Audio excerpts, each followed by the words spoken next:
Mike's got slides. He's that prepared, everybody. He's that prepared. Let's go. Let's go. Let's go. Look at the slide. Isn't it incredible? Beautiful. This is the Isn't it slide. amazing? I don't know what that thing at the top left is. I couldn't get rid of it. It's a line. It's just, thank you so much. Thank you so much. And that's the kind of comedy you're gonna come to expect from this next little bit. Hi. Hi. Hi. We're gonna do this thing. I have not taught or instructed anything improv-wise in a minute, so we'll see how this goes. This is not an advanced course. This is. What? I thought I scheduled for 3:03. No. Since you guys brought it up, have you guys actually taken improv classes and stuff? What's everyone's experience? Because Josh just said you have a basic knowledge of yes and. Yeah. Correct.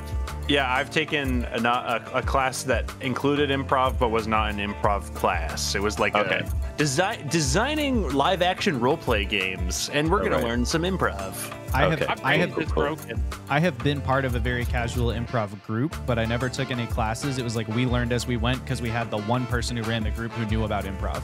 So gotcha. Yeah. Great. Trevor said the thing about taking 101 and 201. It's oh my god, did I really just lowball it here? Cool. So this is basically, I'm just going to go over some of the basic ideas. Hold on, did I say to go into the other thing? Hold on. Sorry. So this is going to be, we're going to be going over just basic ideas of improv, not going too deep into theory, just some of the basic components, seeing how they relate between improv and role-playing and some differences there, and then we're going to do some games. This first section I'm hoping to not take more than 15-ish minutes because I want to have more time for fun. So we will see how this goes. First slide, please, Joshua. Improv and roleplay, not that kind, you dirty mutt. Get it together, this is a family show. An attempt at coherence by Mike G, aka Armstrong, aka Daddy Winky Face. Eyes up here, fellas, Huck Tua. Oh, okay. I don't know why, but I do love that you read that off almost monotone-ish, but the amount of character in the written word. Am I allowed to go to the next slide? Absolutely. Next slide. Who the hell am I? Hi, I'm Mike. I've been doing improv on and off for 10-ish something years. I started in college. I coached that team for a bit. I was on that team for 2 years. It was Improv Molotov at Millersville University. I co-coached that in my second year. I worked at the Pennsylvania Renaissance Fair on the improv track, and I hit a lot while I was there. Because typically you're supposed to go there and you're supposed to be a character, and you're supposed to interact with people, but I'm painfully shy, especially back then. So I would go out, I would get incredibly overwhelmed, and then I would hide upstairs in the Globe Theater, where the dressing room was. So right now I do improv sometimes at the Lancaster Improv Theater, and Lancaster Improv Players, shout out. And for a brief moment I coached one team, but then COVID hit and it was ruined. It was going to be the best team ever, and then that ruined everything. Got it good. Huck Tua again. Just spitting on everybody. Okay, next slide. So, what is improv comedy? First of all, down at the bottom right, you can see these are the two books that I have used most thoroughly. The first one, the Comedy Improv Handbook, by Matt Fotis and Siobhan O'Hara. I know Matt Fotis. I performed with him. He's very fun. I used that when I was in college. It's got a bunch of really good stuff, basic games and junk like that. The UCB Comedy Improv Manual, basically a Bible, pretty much tells you everything you need to know. It changed my life. If you ever want to dive deeper, I highly recommend these two. I also have, my wife bought me this, that I should have read more thoroughly. Improv for Gamers. By Karen Twelves. It does specifically relate it to RPGs and stuff like that and building characters. So if you want something, I just have not thoroughly read it, and I really should have before this because it probably would have prepared me much better. But so anything that I'm going to be talking about here is mostly going to be based out of these two books, primarily the first one. So what is improv comedy? Just to add a tiny bit of context for the other players, UCB, Upright Citizens Brigade, has alumni such as Brennan Lee Mulligan and Izzy Rowland. So when you're talking about the caliber of that group, that's where they're from. Yep. There's multiple big name theaters. Everyone has their own experiences with them, but the book, they know their shit. So what is improv comedy? Improvisation is a system of creativity, a mindset that focuses on cooperation and collaboration. So when we're going on stage and we're doing improv, we are just making stuff up as we go along, but there are quite a few tools in your toolkit that we can talk about, and little backdrop things that help you do it right. It is not just making things up with no idea. You don't just go up there and you just swear and you do whatever. Like, there are rules, there are skills that you can build that help you do it much, much better than just going up there and winging it and trying to be funny at any given time. And specifically, I put the comedy in parentheses there because that is where my focus is, and what most people think of when they think of improv is the comedy version. What we do here with role-playing is obviously its own own form of improvisation. We're going in there, we're making it up, but our main focus is not just to get up there and do a few goofy bits and make people laugh. That's part of the fun, but we also have very serious moments where sticking into these characters for a much longer length of time than an hour-long improv show. But so where most of my experience is in that improv comedy kind of stuff. Next slide, please. So, God, this is small. Types of improv. The two biggest ones, and then the third one that I don't know too much about, there's short form and long form. When you're talking about short form, that's games. They have very rigid rules for what you can do. This is if you watch Whose Line Is It Anyway, as most wonderful Americans have. Absolutely fantastic show. If you watch Dropout and the stuff that they're doing, any of those shows with the Game Changer, anything like that, those are essentially short form games. You have a little thing of rules, you're giving them prompts, and they're just doing it in a very brief set of time. Typically, if you have a show, you're going to do a series of short form games, potentially leading into a long form thing, depending on what you do. Long form. This is pretty much exactly what we're doing, except we do it on a much longer time frame. We are doing the scene work, is much less restrictive. Has anyone here seen Middleditch and Swartz on Netflix by chance? It's very good. Nope. Yes. I'll just say yes. Okay. It is very, very good. Some fun controversy with Thomas Middleditch. We don't have to go into that, but the shows that they do, two people doing extreme amounts of work, embodying every single character that they interact with. They're not just locked into one person the whole time, and they build an entire world with it. So long form improv is definitely what we're doing here. We are sticking with our characters and we're building in that free form. Sketch, it's in the book. I don't really know about it. I didn't dive too deep, so we're not going to go into it. Next slide. Next slide. Yeah, SNL. That's the thing, is I don't know, because I know sketch comedy, so I don't know if they're just talking about using improv to create sketches. But I don't know of a particular form where you're going up to make a sketch, because then that makes a long form scene. Yeah. I love your tip on this slide. Thank you. Thank you very much. This was a very fun little frame it has to be the backdrop. That little top left thing has to be just a part of the black screen. Let me know if I'm rambling too fast. I'm just trying to get through these little things. So here we can slow down a teeny bit. So when we're talking about the rules and like the ideas, principles, these are the biggest things that when you're going into a rehearsal and you're going to be practicing skills, these are some of the biggest things that you're going to be focusing on. The one everyone knows, yes, and it's the whole core, the basic idea. Anytime someone jokes about improv, that's the thing. You go in there, you're trying to agree with whatever your partner is saying. You are not trying to destroy the world that they have built. Sometimes they'll give you a gift.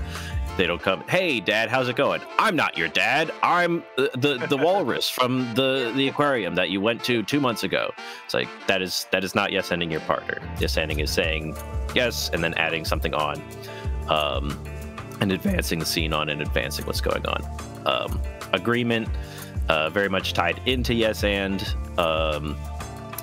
There is, when you're going in to start a scene, you start out creating the base reality. And that's just anything within the first minute to 2 minutes of your scene. You guys are just chit-chatting. You're not trying to go crazy town immediately. And you have to have a set of rules that you can each go in. So if like you're in your little world and you're in space or wherever you are, the floor is just made of rubber. Everyone in this universe can jump super duper high. You can all agree in there. You go in there, someone goes onto the stage, they start shivering, you start shivering. You're going in there and embracing whatever gift that it is that they give you. Supporting your partner, pretty much what it says on the tin. You know, you don't want to leave your partner up there and just be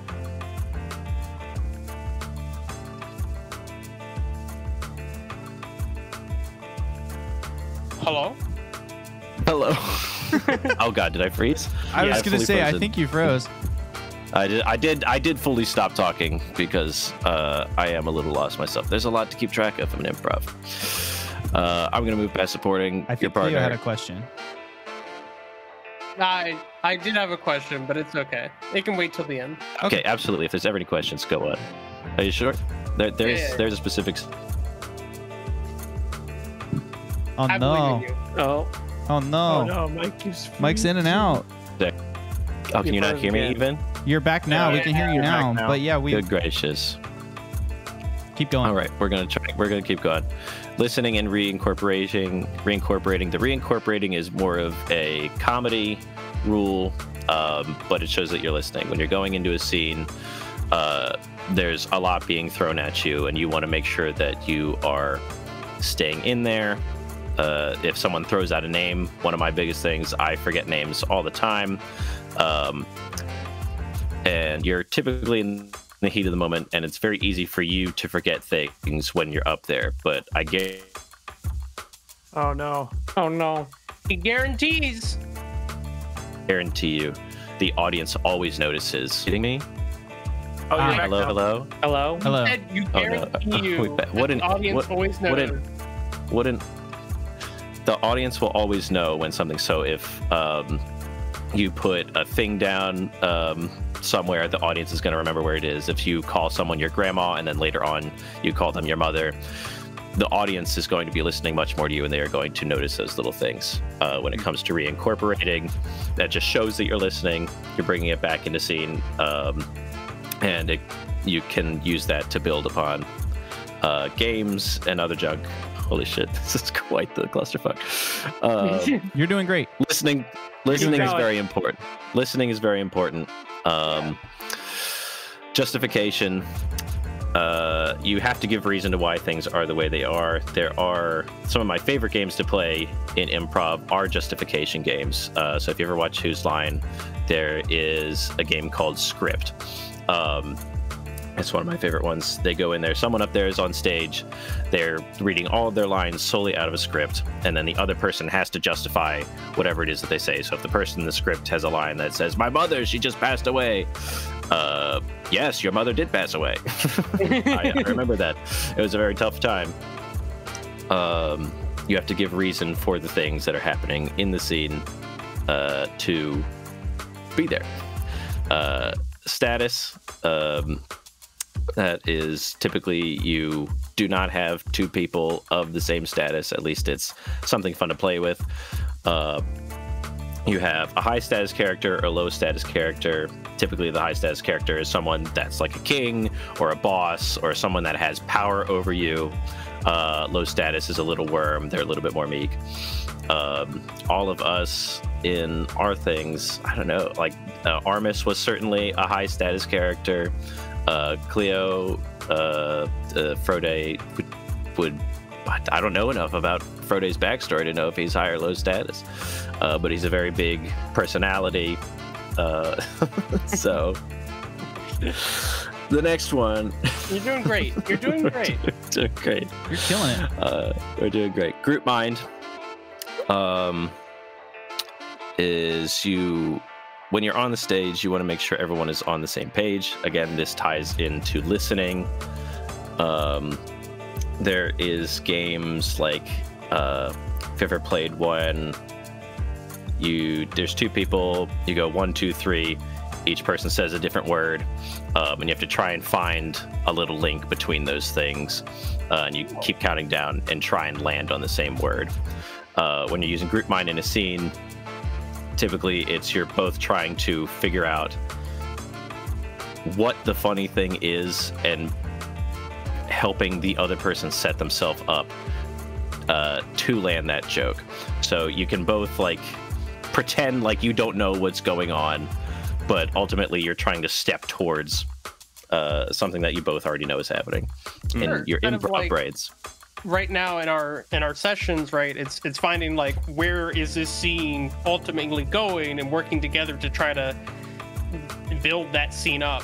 Yeah, you all have a general sense of what we are trying to work towards, and then like we can, without even speaking, the goal is to work together to move towards that goal. It makes me think of spotlights. We talked in the last campaign. We just came up with a term on our own. It's not like some real term, but we talked about spotlight scenes and spotlighting characters and noticing like, oh, if this scene has the opportunity for our rogue to look awesome, even if the wizard could solve the problem, find a way to bring the rogue into the spotlight instead. So like instead of the wizard being like, I have a spell that can unlock that, maybe the wizard can look for a way to encourage the rogue or give them advantage, and like, you know, we're gonna bump up the rogue because breaking through the lock is like his thing. Is that kind of what you're talking about? It's a little bit, yeah. That would also go into supporting your partner, into helping them look good, because whenever we're on stage, you don't want to just be the only one talking. You don't want to be the only one doing everything. So that would be a very good thing to do to support your person. But ultimately, you know that you need to get that door open, and you know that someone can get it done. Playing to the top of your intelligence is a very big one. It is not necessarily, you're not trying to just be a smart person. You're just trying to, there's low-hanging fruit in comedies of like someone, if I'm doing this, we can easily say that it's a jerk-off thing. But if you wanted to be more creative, you could say it's like I'm making a drink, I'm doing something else. But it's also trying to be more emotionally invested in your scene. Like, you don't want to be someone who is just a neutral. Someone just shot your mother in front of you in the scene. You don't want to just be like, wow, that's crazy. It can be good for a good laugh or something, but like, for one, if that's the choice, then you have to commit to that, and that's who you have to be the whole time. But like, if you just never have any investment in what is going on in front of you, then it can start to peter out. And if you're just trying to take cheap jokes the whole time, you're undermining the reality of the scene, and it's not getting you anywhere. So playing to the top of your intelligence, you're trying to invest yourself in what is happening and have a more sincere reaction. Maybe you do have a bad reaction to that, like you freak out because you love your mother, or maybe you hate your mother. It's like, oh my god, finally, good riddance. Whatever it looks like for your character that you've established, to have it make sense. That is playing to the top of your intelligence. When you talk about the low-hanging fruit, if you're a person who is used to making the low-hanging fruit jokes, how do you get past that mentality to, like, I guess, how would you just get away like that if that's your natural bent? You know what I mean? Like, how would you get beyond that in the game? I would say that you just have to be mindful of it, and it's typically, so there's a typical game that you can do is word association. So if I say car, what's the B to car for you? What's the immediate thought that comes to you? Tires. It could be tire. And so relating that, if you hear someone just says blow out of context, and your immediate thought is blow me, blow job, stuff like that. you could use the word association game. Like, what is the second thing that comes to your mind? Don't say the very first thing. Like, that is a very... I see, but then you could get to, like, blow dart or something like that, where it's like, now it's a different... I see. Exactly. I do pat myself on the back in that I didn't think of a sexual innuendo, and I instead think of, since we said car, I thought of blow up. So there you go. And so you do the A to B, the A to C, A to D. You just can keep going further out and seeing how much farther you can push away from whatever your first instinctual thought is. Because if it's always just going to be the low-hanging fruit, then it's just up to you to practice to not do that and be aware. My first thought is a bad thought. Like if someone just says an off-color racist joke or some sexist things, like you don't need to say that. You could say anything else. Right. So that would be my advice for something like that. Any of these things, just take practice. There's a lot that goes into it. Object work. That's, again, this is a very physical thing. This is much more difficult. When I was coming up with this list, and part of what's making me struggle is going through these. There's so much that can be applied, and that is also very difficult to apply within the medium that we have, one being online and being roleplay. And having to invest more. So like object work, we can't really do that. We have the physical cameras and we can like build stuff, but the object work that we're going to be doing is with our mouths. Frode picks up the thing, Willard throws his dart, Willard makes the cup of tea. We have to paint that mental picture. If you're on stage, if you set something down and then you just walk, or there's a door and someone opens the door, then someone else walks through it, then you're not establishing anything. It's much more fun when you have everything there and you can keep track of it. It's its own little game that you can have. Cleo's amazing at this during streams. It's one of the things I admire the most about Cleo as a role player. Like marching through the water on camera, or putting up the hood when it's rainy, or like all that kind of stuff. Yeah, the blindfold for like 5 minutes straight, or like whatever the heck it was, being on the floor, being asleep. Yeah, being asleep, real commitment. You're always so committed to the character, and it's really cool to see. Truth. There's the original thing is truth and comedy. Obviously, like there's we have our characters that we're doing. But we're going through real situations, and they have their own feelings, and they have their own thoughts, and they have their own ways of going about it. And finally, game. This is more of an ideology, more of a method. Game is a Upright Citizens Brigade way of approaching how to find what's funny in the scene. Typically, you go in. You establish where you are, what's going on. You establish that base reality, and then with game, you find the first unusual thing. So whatever breaks whatever the heck was going on in the scene, and that could be multiple games going on at one time. If we're relating it to us, then it's probably just whatever goals we have. We all have our own little objectives. That we're going through. Okay. It is its own bigger thing. So can I try and say that back to you and make sure I understood it right? So, absolutely, you can do your best. So game is like trying to break the reality that you've already set up. Is that right? Like you're almost looking for what's the thing I can do that tweaks or wrinkles the scene in order to keep it interesting? It's something that stands out. Like you've established you're in a deli, you're making sandwiches, you're doing whatever the heck, and then it's a very normal interaction. And then the final touch, our house specialty, we toss a little rat in there for you. It's like, what? What do you mean there's a rat? Yeah, there's a rat. It's just whatever breaks away from. It's not necessarily like destroying the scene, but it's something kind of like an ad libs. Ad-libs a little bit. Ad-libs are... I would say it's kind of like adding a wrinkle, something interesting to the scene, right? If you're in a deli, right, and you just did normal deli things, it's not funny, it's not interesting.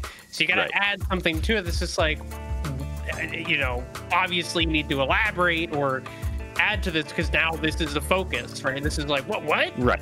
It basically just becomes whatever the funny thing in the scene is. It's whatever you build upon, and it can change around so many times. So is Jeffrey an example? Jeffrey the Rock that blows up sometimes while you're all talking?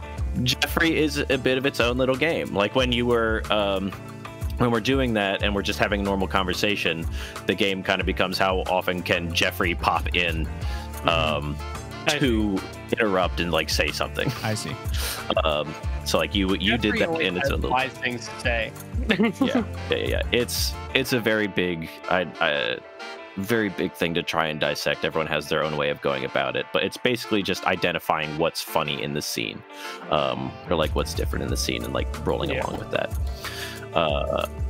Any questions? I think you're doing a great job. I do. I think you're killing it. Thank you very much. Great. There's so much. There's so many little things. These are all just tiny little building blocks, little segments of improv that help you to piggyback and just build more full scenes. It's already got me thinking about how different ways I can try to take some of what you've been talking about and apply it to how I approach, you know, these sessions. Yeah. Absolutely. So, You're doing a much better job of explaining this stuff than my teacher at my improv class that I took in college. Sweet. Because she just couldn't stop bragging about the fact that she was in Groundlings, and that's all she ever talked about, was that she was in Groundlings. Whatever. So, yeah. Yeah.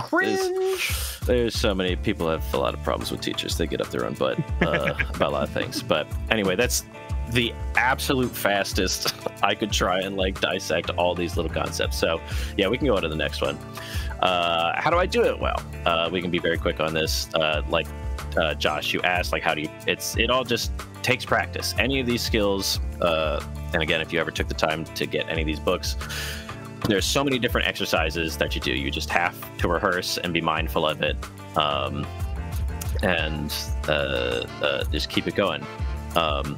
If you're in a scene, just a general thing that helps bump you up, have an emotional viewpoint. If you're just in there and you're that neutral guy and you're not committed and you're just there like as yourself, you're just chuckling to yourself, there's always something fun about breaking. But when you're actually invested in the scene, you can very easily bring the audience along with you. So if you're ever stuck in a position, I think Jake might have touched on this when we were talking about what can you do as a character? Like, what is your character like? What are they about? How do they specifically feel about this situation? And try and keep that in mind.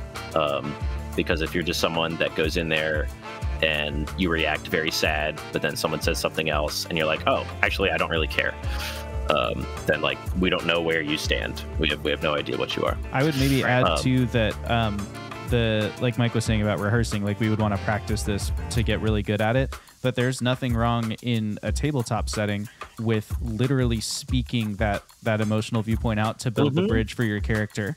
Like, I'm making this up, so this may not be accurate to the character at all, but you could say something like, you know, as the fire reflects in Devroid's eyes, he's transported to another place and he remembers a different version of a catastrophe like this where something else happened, and you know his resolve sets in and he's like, I can't focus on the problem, I need to save the people, you know, not like last time, not like this, or something like that. And that you can literally just say that out loud, and then it also gives your other players at the table a hint of like, hey, here's how you can support Devroid in, you know, as a partner in the scene. Is like you could be looking for ways to help him explore that. Yeah, just saying what you're feeling is an immediate start. You can build off of that so easy. Like if you just start, you don't know to say, like, I'm mad. Why am I mad? I'm mad because whatever the heck is going on in the scene. Yeah, it's my turn on the Xbox. Exactly. It's my turn on the Xbox. You always take it before I'm done. Another easy thing, just react. If you're in a scene and you're just there and you're just totally blank-faced and you have no emotional investment in that scene and you're not saying anything back about what's happening, then we have no idea what you feel. There's nothing really interesting going on.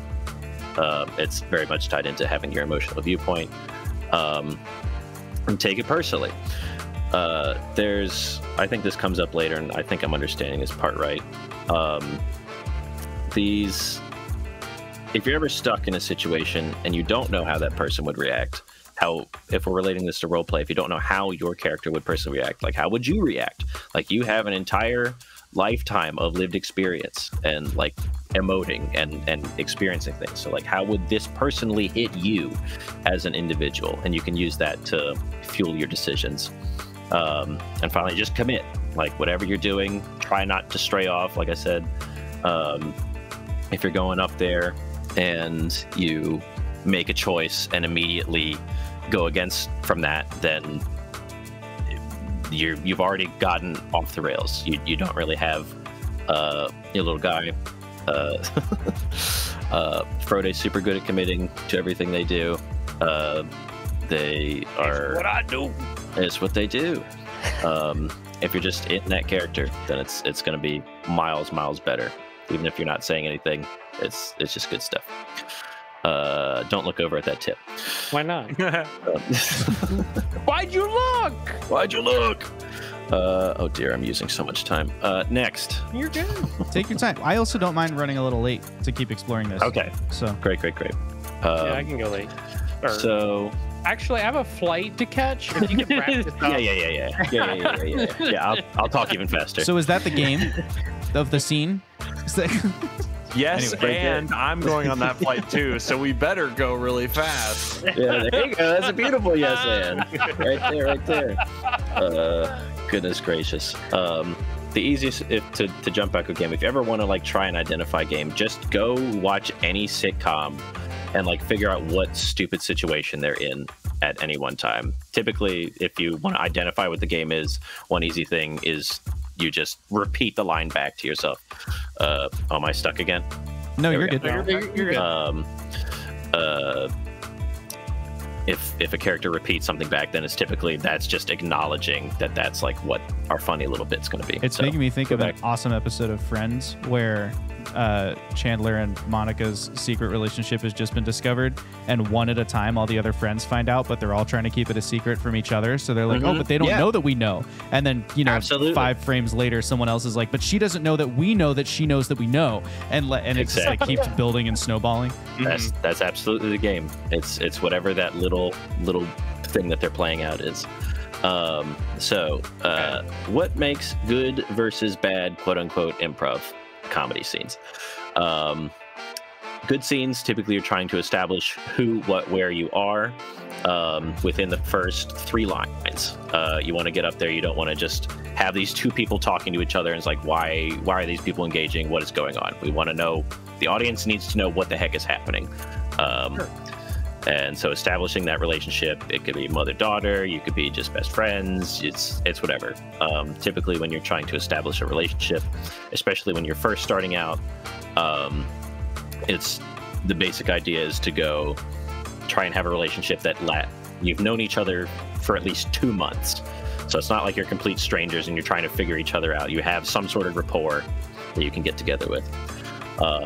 Show, don't tell. You don't want to just be standing up there and being like, I am going over to the counter now, or you don't want to like lay out every single piece of information just with your words. Like fucking, if you're gonna be cutting, I'm over here cutting onions, just me. You don't have to say that. You can just be there, chop, chop, chop, chop, chop, chop, chop, just with your body. Again, a difficult thing to do on camera. We kind of have to talk about it.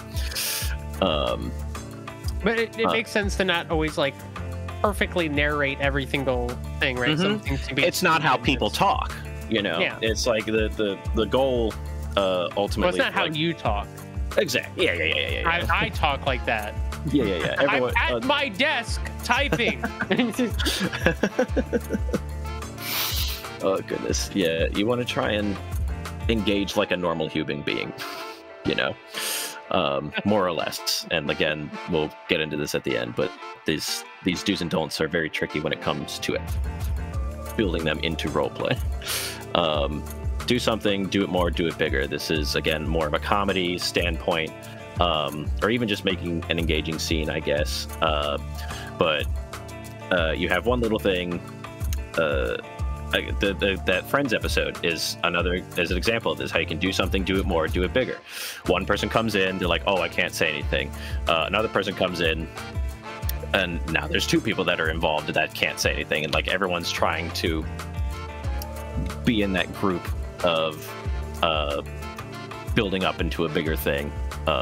And just the more you see it, the more it elevates, the more it heightens, the funnier it can get typically. And making a situation worse. You don't want to just solve the problem right away when it comes to improv comedy, because then there's really nothing funny. It's like, I can't get this fire to start. Okay, here's a match.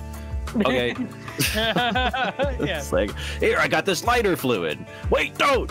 I got something like that. The worse you make it, typically it makes it funnier.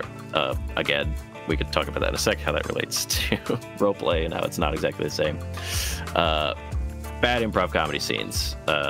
Transaction scenes, teaching scenes. It's my first. Questing or problem solving scenes, doing an activity and talking about it. Talking heads is just having two stationary people, not moving, not doing anything. You're just speaking back and forth with not actually engaging. And Wacky Town USA, which is just immediately going to monsters are flying in the sky. I've got a big old bomb. I have a gun. Anything that's like super crazy, way too fast. There's no base reality. Okay. So again, this has been very difficult because all these improv principles don't exactly relate one-to-one to being role plays. So things that are like bad scenes are just normal interactions that our characters are gonna have to get into at some point, because we are engaging with each other. We're on a much longer time scale that we can have those moments where we're with each other. If we can like not know stuff. You know, to be fair, and you're talking specifically about comedy, right? And not all of our scenes are comedy, but when they are, this is stuff to keep in mind to make it comedic, right? Like when we're having that moment where you were trying to convince the people, Armis, right, is trying to convince the people, like, hey, blindfold yourselves, pretend you don't see anything, and you know, we make it worse, right? So like, once it's set on fire and my shirt's burned off, and I have a rat in my hand, right? Exactly. I don't like try to convince people to shut up and like don't look. I'm like, nobody died. Exactly. You know? It makes for a very fun, very engaging scene. It's super funny. Like if we just like if we were just perfect every time, it'd be so boring. I like the reminder about talking heads, because I think that one of the things we forget as role players is that our characters are not standing still. And adding in as you're talking, just giving that little, like, you know, he walks over to the window and looks out as he says. Or Cleo used to do this with Fox. Whenever Fox got challenged emotionally, Fox had this retreat mechanism of playing with a knife in the dirt, where it was like he would sit down and he would start cleaning his knife or start digging in the dirt or whatever. And it was just like a thing that Cleo would sprinkle into the scene, but it was always like so much more dynamic when that would happen. And it, not to say that no one else did that. It's just the first one I remembered. But yeah, I think those are good reminders for us as role players. It plays out the same in movies, in my opinion, too. I think a big problem that I have with a lot of movies that are primarily shot on green screen or primarily shot in the LED studios now is, you know, these characters will have talking head conversations instead of actually having scene actions to do while they're having a conversation, and you can feel it. You can feel that the scene is just way less dynamic that way. Yeah, you're just trying to keep it interesting. And so like with the good scenes establishing who, what, where, we're already in that. We know what all that is. We have a relationship with each other. That's already baked in. Established relationship, we have already done that. We did that within the first episode. Show don't tell, that comes again with the talking heads. We have to describe what we've got going on at any given time, especially with the audio medium. And again, to do something, do it more, do it bigger. Those things can complicate our ultimate goal of trying to end, like the bad of questing and problem solving scenes. That's most of the situations that we get ourselves into. So to like say it's bad for improv comedy, but it's pretty much our whole goal as doing the role play and doing a campaign. Is we are on a quest. We are constantly trying to solve problems, especially within the cipher system. We're trying to use the major effects and whatever to try and help ourselves in those things. We're trying to make the situation better and solve whatever problem Josh has thrown at us. I think there's also some help that on the GM side, my job is to say, oh, the scene is getting too easy and complicated to make it worse for you. So make it worse might be a good, like, that might be a stronger GM directive.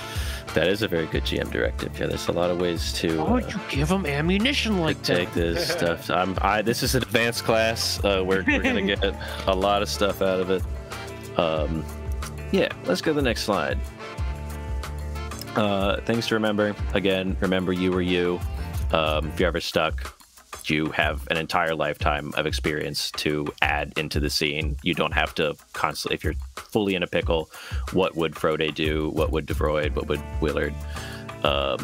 If you're ever stuck, what would Cleo do? What would Jake do? What would Trevor do? And you can use that. Energy and stage presence. This is something that I, upon listening, really noticed that I need to keep in mind when I'm doing the audio. Especially, I piss off my mother and other people on the phone because I have a very gravelly voice, and so I'll get very relaxed and I'll just talk very calm, and it can be very it all kind of blends together. And so we want to try and remain keep that presence of mind to, like, be engaging, be good, be big. Risk failure, a very big thing in improv. It's very hard. It's so hard. You go up there, there's nothing else you can do. If you're up there, you're trying to make something up, you just need to make a choice. If it doesn't work out, you can turn it into something. You know, if a failure can very easily be turned into a boon, or it can become a very funny thing, or it's just like, you know, you messed up. And as our characters, we have flaws, and we're not going to be perfect all the time. So it's fine. And keep it simple. It's okay to fail. Keep it simple as an improv principle. Again, that's like not over explaining everything that you're doing. Not like, my son of 22 years, you are home and you are sitting in the couch. It's like, hey, what are you doing sitting around all day? Your dad says you've been in here all day. Just boil it down. And when I was going back and listening to things, we do so much of this stuff so well already. You guys are really good role players and engaging, and just doing all this stuff. It's not a boring show to listen to. Listen to our first few episodes, like our first maybe 20, and you will not feel the same way. You'll see how far we've come. Exactly. You rehearsed, you practiced, you built it up, you figured out how to do it, and that's all a part of it. We're still figuring out how to do it. Absolutely. It's a constant. We're all learning. It's how it goes. Next slide. We all learn here. We're almost done. This is the formal talkback section that took much longer than 15 minutes. But so what do you think? How does this relate for you between improv and roleplay? It was a real brain melter for me to try and build exercises or ways of explaining things, because it was very different for me. I've said before on another one of these, I am not used to inhabiting a character for so long and having to be this invested in their wants and needs and like to know them so thoroughly. I'm used to getting up on stage and I know them for 5 minutes to an hour, maybe at best. Like 10-minute long scenes is typically how long it goes. And then I'm done and I don't have to remember anything. And leaves your brain space. Exactly. I don't have to think about it. But here you have to be even more engaged. You have to know your person even more to like make informed decisions. So yeah, how does all this hit you guys? I think it does a really good job of keeping you on your toes, creative and mindful, right? Like a lot of what you spoke to can translate to just like, hey, keep mindful that, you know, this is a scene, right? This isn't like your normal, we don't tackle it like we're playing D&D with our friends and we're like, I would like to speak with the Bard Maiden again for the 15th time. I'm not getting the situation I want, and I will slow down the entire party until I do. You know, and we're putting on a show at the end of the day, right? Like that. And you know what, no matter who watches or how many people watch, that's the fun aspect for me, right? Is that we're doing this as like scenes, as show. And so we got to keep that in mind, is that like everything we're doing isn't just the role play, but also a scene in this role play, right? And so I think a lot of the elements you talked about, how like, you know, support your partner, yes-anding, and like core things, tenets you covered there, I think apply to this, even if they're not comedy based, right? And I still think the comedy things apply for those moments, like for those specific scenes that are comedy, right? I was thinking, I think it's very relevant. I was thinking that when you talked about, you had this list of core principles and you were saying how some of them are really hard to apply to role playing in games. And I was feeling like I think it might be difficult to apply to role-playing games because we're trying to think of them as things we're doing all at the same time. Whereas in a role-playing game, I think maybe the art is figuring out which of these things you are doing in the scene. Like you talked about status, where it's like we don't really know how the status of the different characters interact, but we do know the status of like, okay, which character has like the tightest connection to the activity in the scene? And then if that person is the high status character, how can the rest of us be supporting them or listening to what they do and trying to reincorporate those elements? That, especially with the group mind thing, that just like really came back to me as like, you know, okay, so like how can I be working to create an opportunity for Frode to share, because obviously the scene has impacted him emotionally. And I think if we look at it in that regard, maybe that's the game as role players. Like maybe the game is not necessarily a comedic principle. Maybe the game for us is how do we create the opportunity that the tightest connected character to the scene wants. So anyway, I don't know if that's helpful or not. It's just a thing that popped into my head. A lot of sense. Yeah. Yeah, there's we can tie in so many of these things. It was crazy to try like and shift my personal mindset into like the deeper kind of just the more engaging world that is the role play. And like it's again, especially from coming with the comedy, I'm not used to doing serious stuff. Like I've tried to incorporate it within more recent years and like be like have those more grounded moments, but it's really hard. And so that's like something that I really struggle with, is like really investing in these guys for such a long time and like really trying to feel those emotions as fully as I can. I think you've done a good job with just based off of how you said you reacted to a lot of the scenes, like especially when you were mentioning last session how you're like, man, I was upset and stressed out about how these people were treating my friends.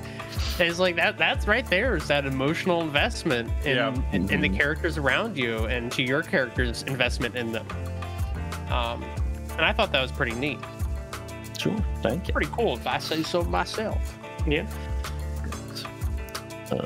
Any other little final thoughts before we try and do some silly stuff with the time that we have left? Let's do silly stuff.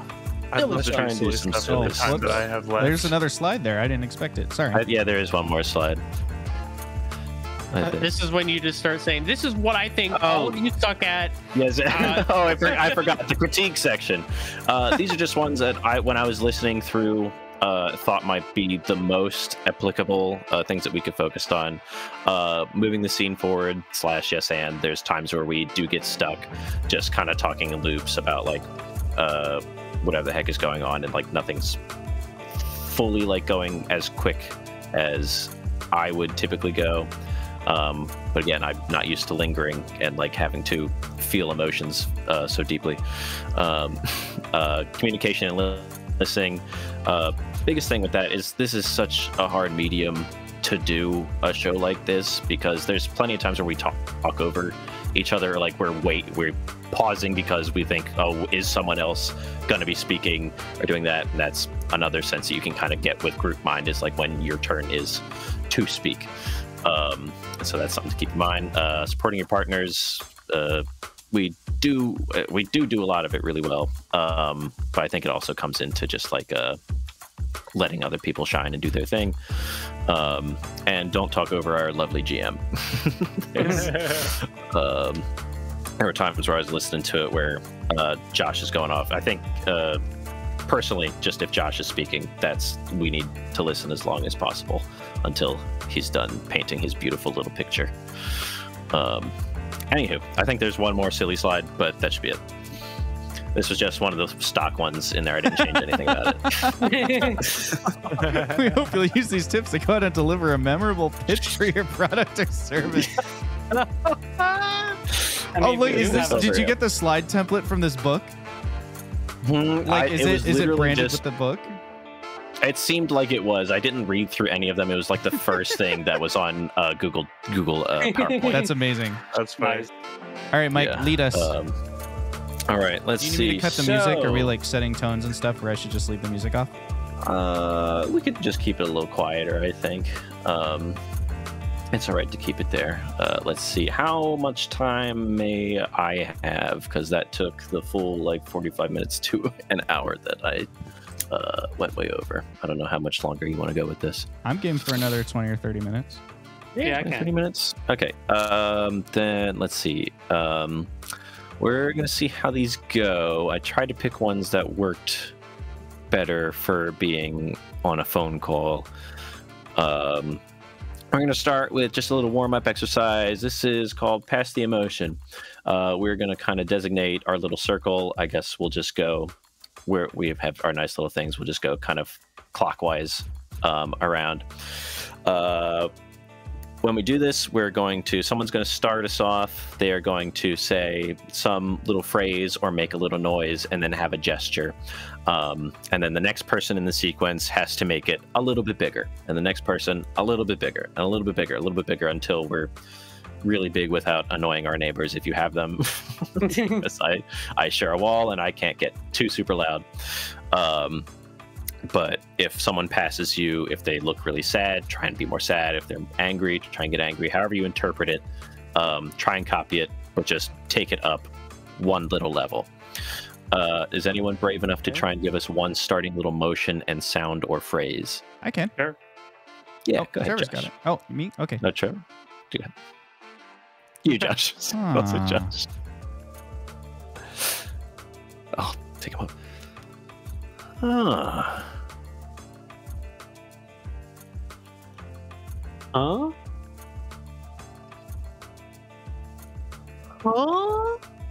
Oh wait, I totally misread the order. I'm so good at this. Huh?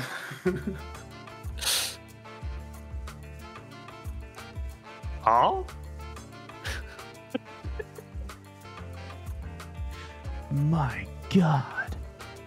Oh, that's fun. My God.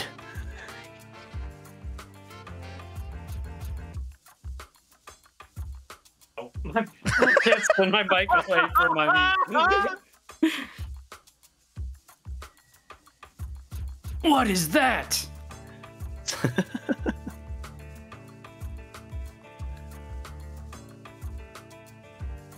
My Atlanta.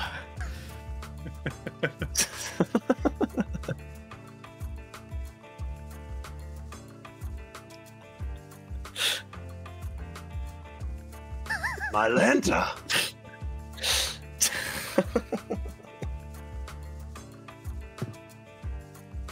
Atlanta? We'll stop that one on Atlanta real quick. Very nice. I was waiting for somebody to hit the next bit of just being like, Atlantis! Atlantis! Very good. We're going to do that one more time. This time, I want to see if we can, granted with the delay of the internet, try and make it a little faster and try and do just whatever the phrase or sound is that the person said. We won't change it too much other than heightening what it is. My bad. No, that's fine. It's another way to play the game. But I just want to see how big you all can get. Trevor, do you want to start us off this time? Sure. Sure. Sir. Wonderful. Sir. Sir. Sir. Sir. Sir. Hell yeah. Sir! Even bigger? Yes.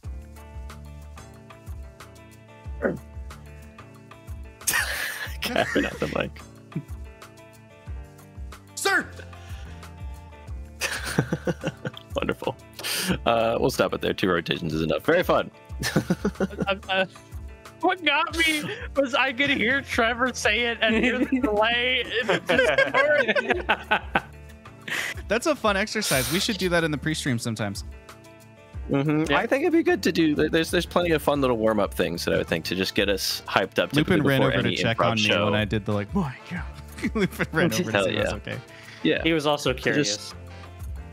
So just it's a quick little thing to remind you, 1, to get energy up, and 2, like there's so many levels to emotions. It's not always just, we're not always down here having one little thing. Like things get tight and we get loud, we get quiet, we get meek, whatever the heck.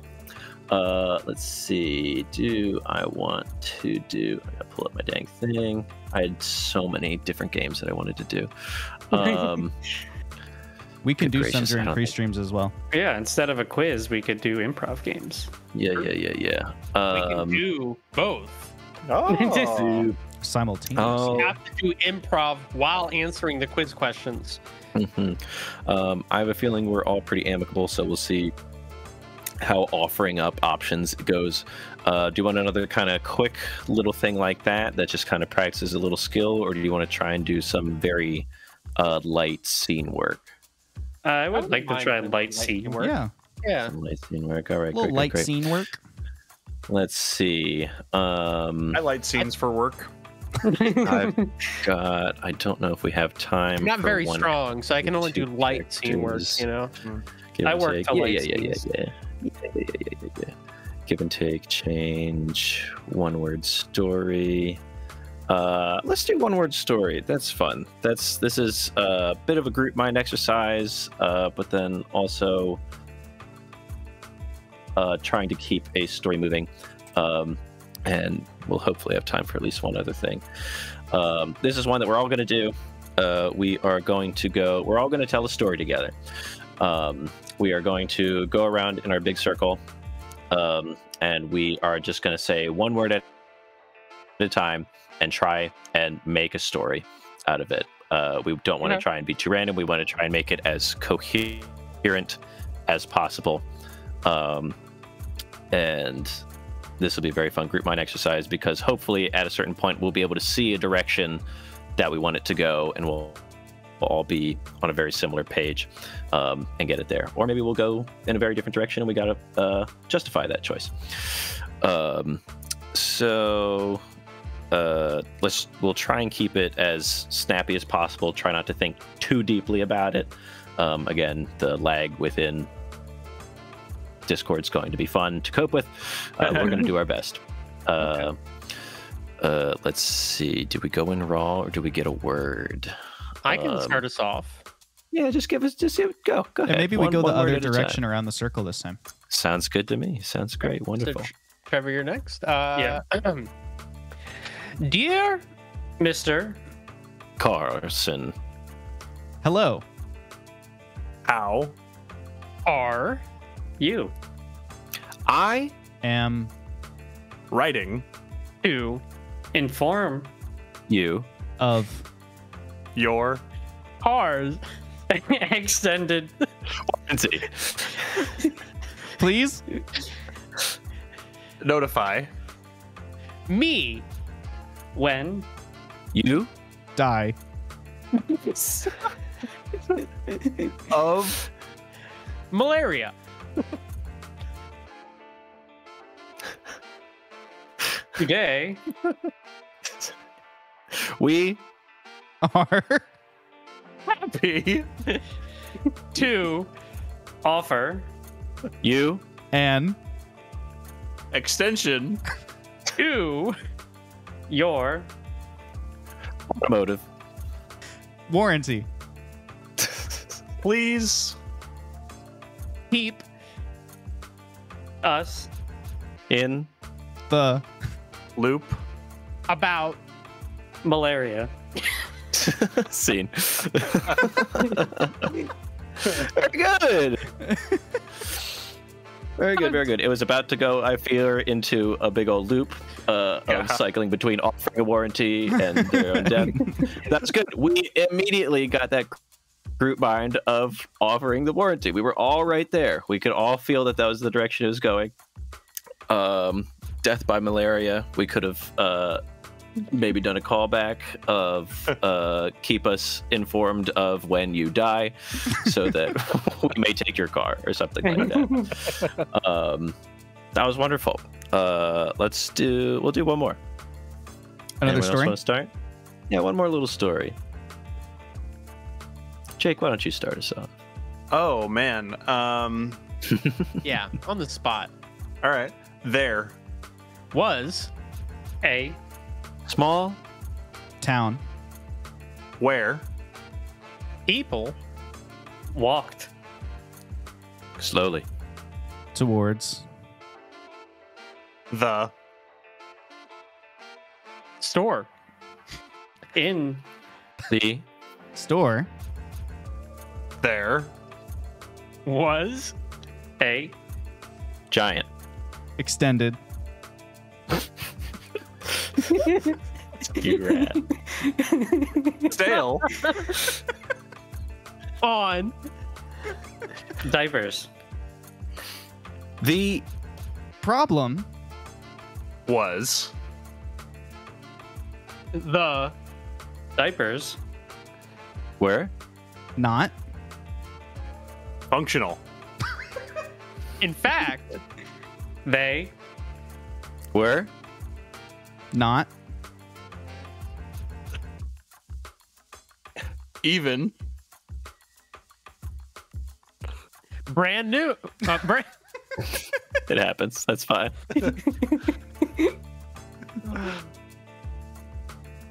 Wait, what was the word? Brand new. They were not even Oh, brand brand new. Okay. But When? new. You. smell what is In. The. diapers you can Fly. That. is just amazing. Scene. We'll call it there. a game theory. A game theory. That was fun. interesting, Mike, because I could feel the group mind, and I could see Cleo's stress in not catching it. Like, and it worked out fine that we didn't get it. I also saw the recovery from it, and it worked out great. Absolutely. I loved the pivot of the choice to go to not do the warranty again. That was a beautiful. That's your A to C. Instead of going to that first one, I was like, no, maybe we have a different choice. That's even pushing it a little farther. So that was beautiful. This is a good exercise for also like noticing when you can interject with like the pivotal word and when you're just the supporting words. yeah Mm-hmm. 'Cause, Absolutely. like, not every time can you be the funny word person. I love getting hit with two. Like It's so good. There's a little idea called "fuck your buddy," basically, which is just putting, just making it more. It's a form of support in that you're giving them a little gift, but you're also making it more difficult and watching your partner struggle in a kind way without like ruining things for them. it's giving them a prompt. Like me Exactly. and Jake with extended. yeah Exactly. You fucked your buddy a little bit there, but then he was able to shine. He didn't Get go wrecked. for the low hanging fruit. Exactly. You guys are Nice. learning fast. This is and great. it's emblematic of that being the major thing I got better at in improv in the first campaign. What's not going for low-hanging fruit. Hell yeah, dude. What else you got? We got. Let's see.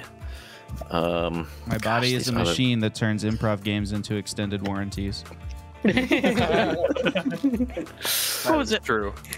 Somebody was talking about penguins and how they have a gland behind their eyes that filters out salt from the seawater to give them, like, I don't know, water. It makes it so they can see in the water. Yeah, I forget why it's there, but somebody was just like, I also have something behind my eyes that takes glucose and turns it into anxiety. Documentary. Mine turns glucose into I'm depression. looking at this. Mike, I can see the Wonderful. equations floating over your head. We're calculating how much time we have. These ones are like I On didn't think my it was that screen- funny, Cleo. 3 players will narrate the story. What is the beginning of it? On my screen, when Mike looks up for a second, he's looking at the ad that's displayed on Twitch, and so it's like he's like studying what he can do, and then referencing the Diet Coke that's right next to him. He's got his like budget ledger in front of him. Yeah. Are you okay, Cleo? While Mike's looking at those, I'll do a quick I'm little good. shout out for. We talked about 2 books that were good resources during this stream. There's another one that I found in a bookstore in England with Cleo called The Ultimate RPG Gameplay Guide. That is like an interim between what Mike has taught us tonight and probably what those other textbooks have in them as far as like level of depth. And it has a bunch of, it's like system agnostic, so it's just about like how to tell a story as a team basically, and it has some really interesting stuff in it. But I noticed a chapter in here, chapter 18 is called Building the Group Mind. It's exercises Nice. adapted from improv to develop collaborative skills in an RPG group, and I was like, oh, there it is. So Absolutely. this is, I learned a lot the first time I read through this book. It gave me a lot of really good stuff as far as like setting scenes and how to create bridges between characters in the narrative and all sorts of fun stuff. So that's another one that might be worth picking up. I don't know if you were joking earlier when you said it cost like $200, Cleo, in the chat, but this one cost $9.99. So that's why I thought I would throw it out there. Somebody else made the joke of, like, you know, a college question, so I was just like, yeah, these $200 Oh, I gotcha. textbooks. Yeah. Yeah, you can return them, but only for a fifth of their value Yeah, right. at the end of Or the they'll then semester. be sold at full value. Right. Yeah. Yeah. No, the used ones will be like $5 cheaper. Oh, true. 10. Even maybe. though people have written in them. Yes. They'll be, or the cover's ripping off. Yeah. Yeah, college textbooks have big GameStop energy. Yeah, no kidding. Pre-owned. Where do you think- beat to crab? But it's Where do you think only $5 GameStop learned it? cheaper. Yeah. See, that's where you gotta go to the shady back alley where some You ready person for just us, Mike? hands you a binder full of PDF printouts. Hey, Mike's ready for us. Let's do that. All right, okay. Mike. Yep. I think we are going to try a game called Documentary. We'll try and do this at least 2 times so that everyone can go. There's going to be 2 people at once. We probably could incorporate everybody, but I think it'd be more fun to do smaller groups. I had tossed around trying to figure out how to use our actual characters to be able to do these things, but I didn't do that. So That's okay. this one, I think we'll do this. It's called Documentary. This is, I love this book. It tells you what skills it practices. This is to practice listening, yes, and storytelling, supporting your partner, agreement, and group mind. This is a game called Documentary. Description: 2 players are given a suggestion from the audience. They then tell a story about some very interesting time in their lives. For instance, they might tell a story about how they got engaged or the time they wrestled a dinosaur. The topic is less important than the fact that it is a shared story. So that is what we are going to try and do. We'll try and do probably just maybe 2 minutes a piece or something like that to keep it snappy. Do we have any brave souls that want to go up first? So, like, this is supposed to be a story that both characters Are involved in. remembering. Yes, Yeah, absolutely. they're reminiscing this- together. It sounds like the bit where every time someone asks 21 Pilots how the 2 of them met, they make up a different story. Yeah. Yeah. It sounds kind of like that. Yeah. And I'm willing to go Basically. first, Mike. Sure. I'll go ahead. with you, Josh. Okay. There we go. Our audience, do we have any prompts for what's an exciting story that these 2 people can tell? This could either be Trevor and Cleo, or Twitch chat if there's people still here. I saw a good one, and if Twitch chat comes up with something better, or really just with anything, I think could be more interesting to use what they give us. But I do want to say I did see a funny one, and I want to see how you guys handle it. Microwaving hamster. Microwaving a hamster. Oh no, I've seen the bit. I don't know if I can like divorce myself from the last bit. I've seen that scene already. You've seen this bit? Okay, yeah. Never mind then. Trevor, what do you got? Against my God. It's a super funny bit though. What about the time your dog breathed fire? Oh my gosh, that's a great story actually. Because Jake and I got this dog. We were in college, right, Jake? Oh yeah, we were in college, and it was one of those things where we wanted to go on a road trip, and this was just a great opportunity. Yeah, it was especially crazy because we were trying to go on this road trip because we don't live near each other. So we were actually road tripping to meet each other in the middle. And that's really like, I feel like that's what kind of made the whole thing so crazy. It was crazy because at that point, this was a dog that neither of us had any knowledge about, but when we met each other in the middle, we saw this dog. And he was just on the side of the road, and you know me, I'm like, oh my gosh, there's a dog on the side of the road. I have to go out there and pet the dog. And, Jake, I remember you're like, oh no, it might have diseases, it might have germs, whatever. But I'm like, I can't just leave this dog on the side of the street. What's the worst thing that could happen, right? So I get out of the car, and I go over, and I pick up the dog, and I just put him right on the back seat. I'm like, dude, we got to figure out what's up with this dog. We got to figure out what's up with this dog. That was my first priority. And we started driving to the vet. But the thing is, I don't think vets know about dogs that have dragon disease. which is crazy because you'd think at this point dragon disease would be something that had been studied ever since the last dragon went extinct in the Ice Age 2,000 years ago. But here we are, and they don't know about it. I didn't even know about dragon disease at the time, which is one of the reasons it was so confusing to me that instead of shedding fur, the dog was shedding scales in the back seat. Wasn't really prepared for that. I first became knowledgeable of dragon disease when my headrest burst into flames, because that dog was in the back seat and didn't expect that to happen. And there's me in the at that point. There's me in the passenger seat thinking that he just needed to turn up the AC. So I'm like leaning forward, looking at the AC. Jake, seat on fire behind him, trying to drive the car. I don't know where my car was at the time. I think we must have left it because I just got so distracted by the dog when I went and picked him up. Threw him in Jake's car. We're on the road. I'm messing with the AC. Jake, what was that? You yelled something that like snapped me out of it. Oh, I yelled something like fireball. That was a level 6 fireball. I thought we were playing D&D still. We had a long night of playing D&D the night before. Which was the long night of playing D&D before. What made it so long is the fact that as we were driving to meet in the middle of the country, we were like GPSing, and talking on the phone. And it was wild, making all of that happen. And it really, I think, kind of slowed down our reaction time, which is why we rolled into the vet parking lot, still driving the car with a seat on fire and the fire starting to spread. And, and the vet is looking out the window like, don't come in here. Your car is on fire. And we're like, but there's a sick dog. Like, where are we supposed to take the sick dog? Turns out the back alley vets that claim to be vets, they do know about dragon disease. So that vet did not take us. But there was kind of a shady looking fella just around the corner who saw the fiery car and the dog with scales and kind of beckoned us over. Yeah, my grandfather. Sorry. we can stop it there. Wonderful. Very wonderful. Round of applause for our lovely participants. That was fantastic. That was some very beautiful yes-anding. You guys shared the spotlight very super well, and you kept it moving. Thank you. That was so good. That was very fun. A good. My turn on the Xbox. What were you gonna say, Mike? Just a silly little thing. I was gonna cut you off just a teeny bit earlier, but I wanted to see what else you guys were gonna do. I think a really wonderful button would be. I found out about dragon disease when my headrest burst into flames. So that's interesting. Should we have been looking for the button on the scene?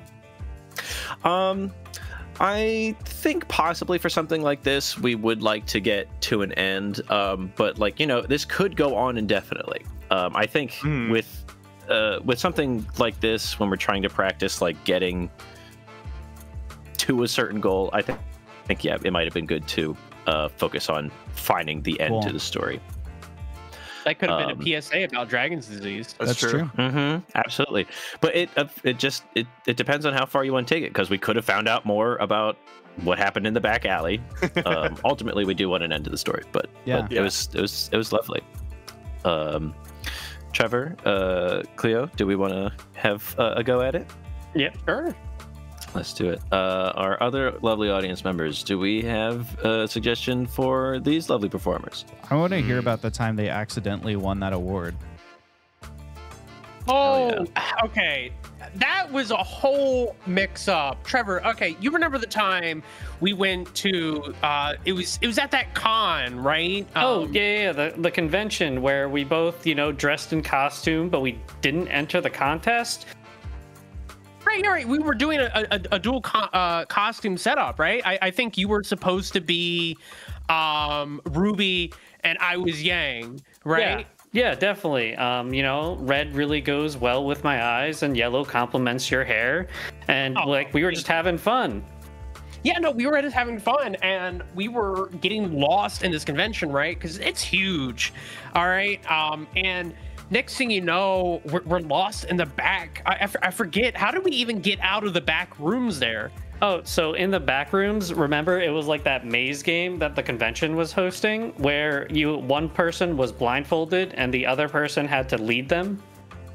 Right. I was the blindfolded one. You were leading me. That would explain why I couldn't remember how we got out of there.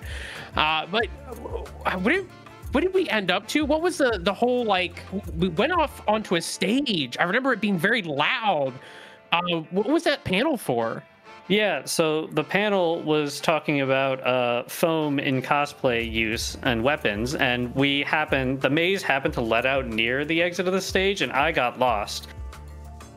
Right. And so we had ended up on stage, and it was just as they were announcing the winners, and it just so happened that we walked on stage as they called out another duo who were also Ruby and Yang, and they just put the medal on us. Yeah, and as we were coming down, we passed the two that were supposed to get the award, and they were looking at us funny, and we were looking at them really funny, and the audience just got so confused. Yeah, anyway, so we walked out with the medal. Security tried to stop us, but good we already con, had it. 10 out of 10. Yeah. Wonderful. Absolutely wonderful. I wrote in the chat, sometimes the players give me gifts instead of each other.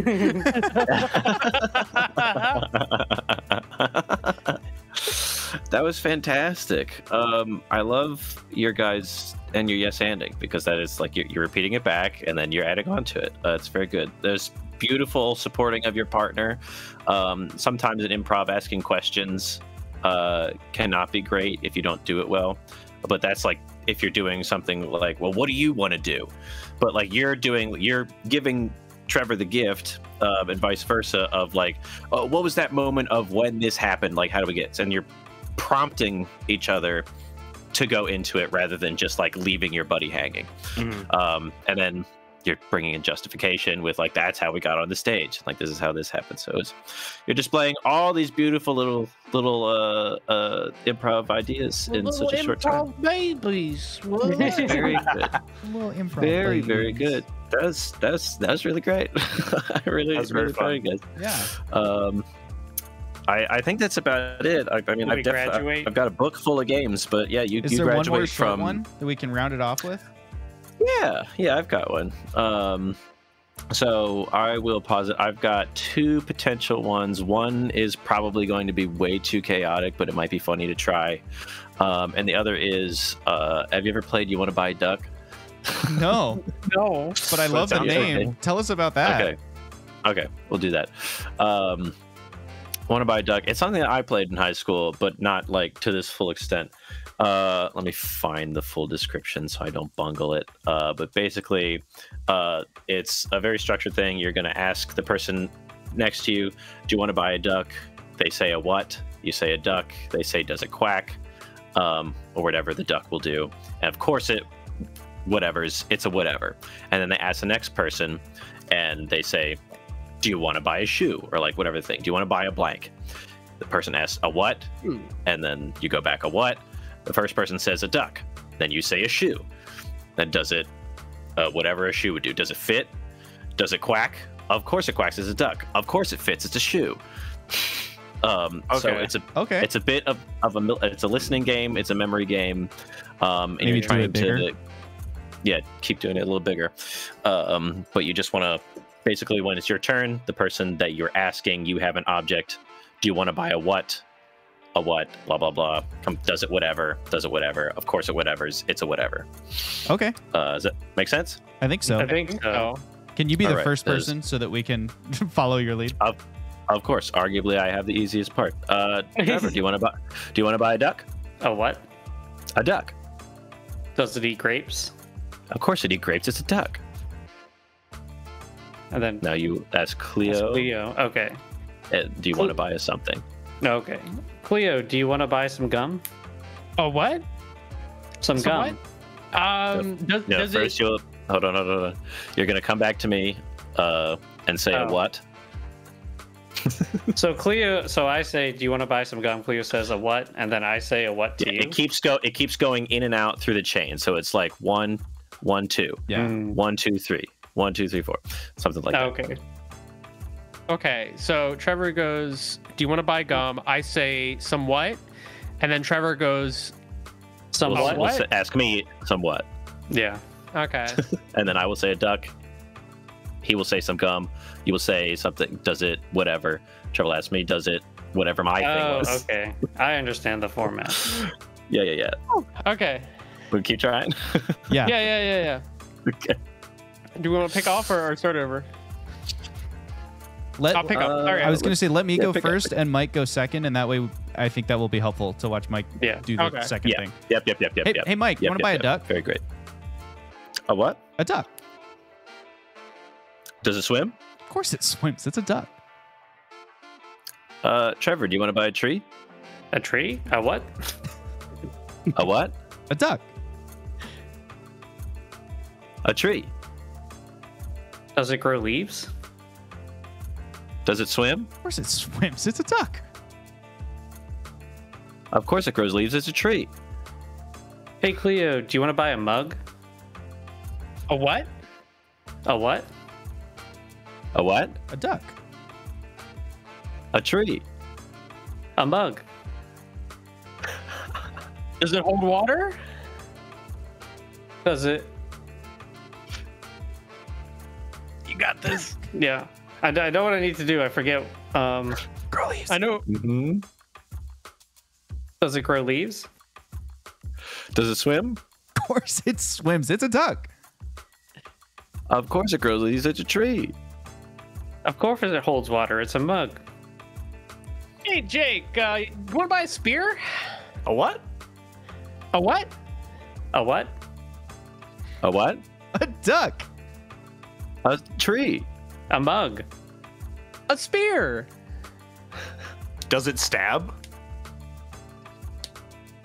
Does it hold water? Does it grow leaves? Does it swim? Of course it swims. It's a duck. Of course it grows leaves. It's a tree. Of course it holds water. It's a mug. Of course it stabs. It's a spear. Hey, Josh, do you want to buy a minifigure? A what? A what? A what? A what? A what? A duck. A tree. A mug. A spear. A minifigure. Does it pose?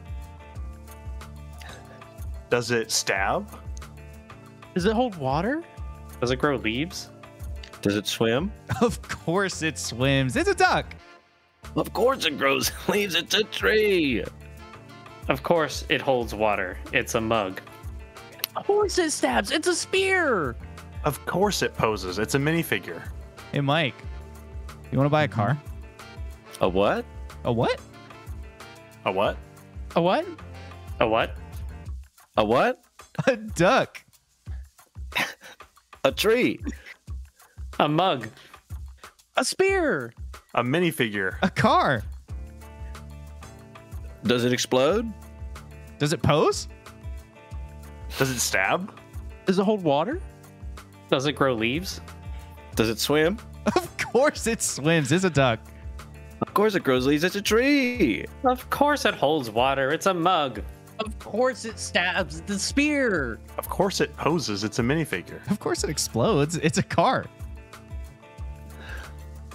Trevor, do you want to buy a Switch? A what? A what? A what? A what? A what? A what? A what? A duck. A tree. A mug. A spear. A minifigure. A car. A Switch. Does it play games? Does it explode? Does it pose? Does it stab? Does it hold water? Does it grow leaves? Does it swim? Of course it swims, dude. It's a duck. Of course it grows leaves. It's a tree. Of course it holds water. It's a mug. Of course it stabs. It's a spear. Of course it poses. It's a minifigure. Of course it explodes. It's a car. I don't remember. And scene. Of course it's a Switch. It plays games. Of course it's a Switch. Of course it plays games. It's a Switch. It's a Switch. Oh That's a my fun God. one. Yeah. I like that That's a a lot. very- It is a fun one. I totally went with the most syllabic word I could have. I was like looking around my desk, like, what do I have that I can Minifigure. use? Minifigure. That moment when I froze up was me debating whether to make it a really long paragraph. Like, does it stand bravely at the forefront of an army that's about to attack an evil dragon? But I decided against it. That would be great. That's a bit of a fuck your buddy, but it's a wonderful. It's so funny. And it would have been the second time I'd done it to Jake tonight. So I was like, eh. I Mike, noticed your wording there. You didn't use the same wording as Mike. Sorry, anyway. Keep Mike, going. thank you so much for teaching us these advanced improv Absolutely. techniques. Yeah,